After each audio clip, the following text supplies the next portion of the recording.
Kali ini kita bakal bahas kisah sebuah gunung api yang sangat mematikan.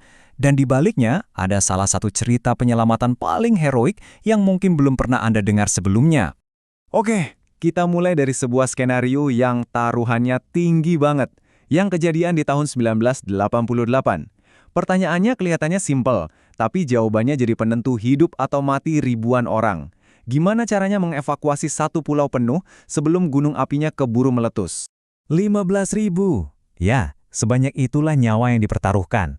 Bayangin, seluruh populasi sebuah pulau kecil di Indonesia, semuanya ada di jalur letusan yang bisa terjadi kapan saja. Nah, buat ngerti seberapa gawat situasinya, kita perlu kenalan dulu sama gunungnya. Ini bukan gunung biasa, ini Gunung Makian, atau nama lainnya Kie Besi, salah satu gunung api paling mematikan di negeri ini. Sejarah Makian ini seolah-olah tertulis pakai abu vulkanik. Letusannya itu punya siklus yang selalu menghancurkan, dan setiap kali meletus, yang tersisa cuma jejak kehancuran dan duka. Selama berabad-abad, dari tahun 1646 sampai 1861, Makian udah nunjukin kekuatannya ke orang-orang yang tinggal di bawahnya. Lini masa ini bukan cuma sekedar tanggal, tapi pengingat akan tragedi yang terus berulang.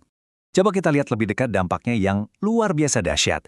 Di tahun 1646, gunungnya itu benar-benar terbelah dua, sampai memicu tsunami. Terus, tahun 1760, letusan paling mematikan terjadi, menewaskan sekitar 2.000 orang. Lalu di tahun 1861, amukannya parah banget sampai bentuk gunungnya berubah total, memaksa ribuan orang kabur.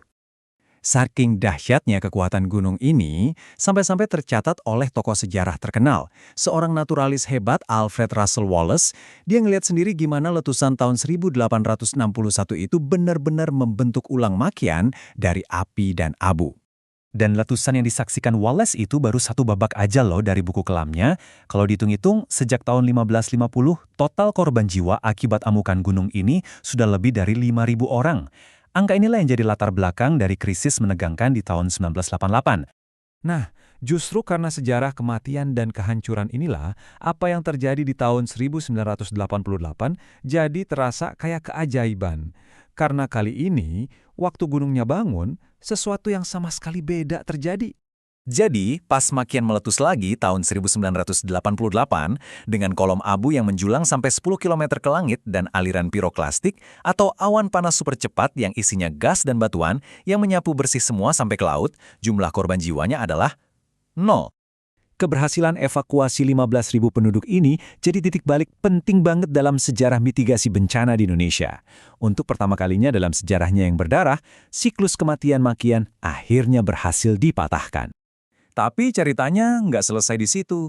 Letusan tahun 1988 dan sejarah panjang gunung ini ninggalin jejak permanen, bukan cuma di daratannya, tapi juga di masyarakatnya.